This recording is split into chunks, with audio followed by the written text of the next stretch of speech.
Siding installation in Fountain, Colorado isn't something you want to trust to just anyone, especially when you're talking about James Hardie fiber cement.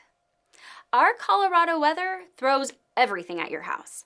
Scorching summers, freezing winters, hailstorms, and UV that'll fade anything in sight. You need contractors who actually understand these challenges. Here's the thing about James Hardie siding. It's absolutely the best material you can put on your house, but only if it's installed correctly. The manufacturer has very specific rules about how this stuff goes on your home.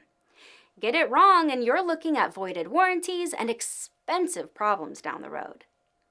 We've seen too many homeowners get burned by contractors who think they can wing it with James Hardie installation.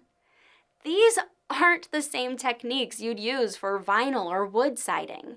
There are specific fastening patterns, spacing requirements, and flashing details that make all the difference. At Peakview Windows, we don't mess around with James Hardie installation.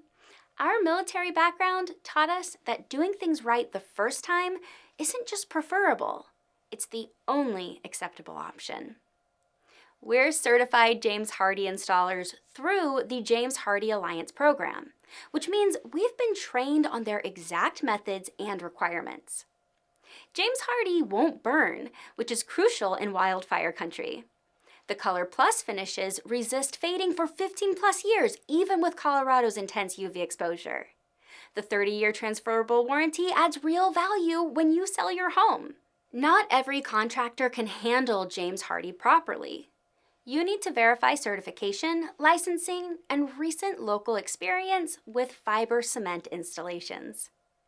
Our certified team follows manufacturer specifications exactly, uses proper moisture barriers, and never takes shortcuts.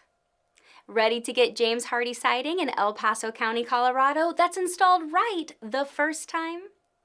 Contact us today for your free consultation and discover why homeowners trust our certified expertise.